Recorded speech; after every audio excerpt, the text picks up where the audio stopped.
భోగి పళ్ళు ఎలా పొయ్యాలో తెలుసా?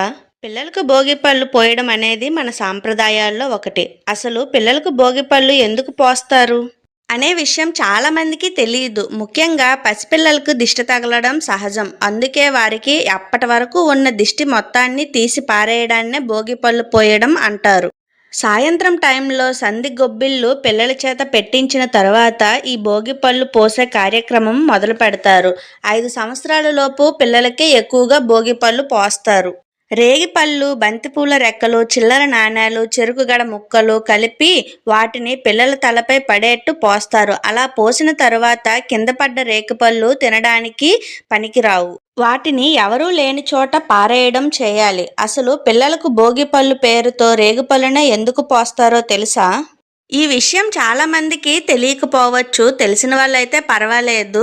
రేగిపళ్ళనే అర్కఫలము అని అంటారు. అర్కుడు అంటే సూర్యుడు అని అర్థం.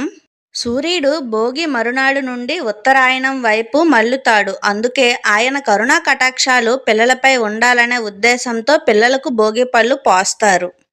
అందుకే రేగిపళ్ళనే భోగిపళ్ళుగా పోసి పిల్లలకైతే దిష్టి తీస్తారు. అంతే ఈ వీడియో నచ్చితే లైక్ చేయండి, షేర్ చేయండి, అలాగే మన ఛానల్ని సబ్స్క్రైబ్ చేసుకోండి. Thanks for watching friends. Bye bye.